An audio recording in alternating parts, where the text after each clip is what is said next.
Welcome back to another 1 minute food review from the Kozy kitchen.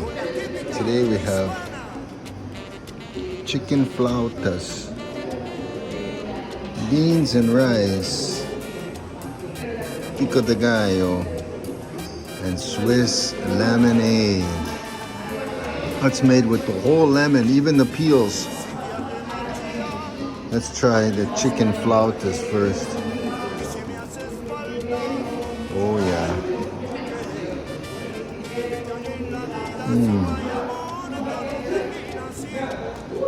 Wow.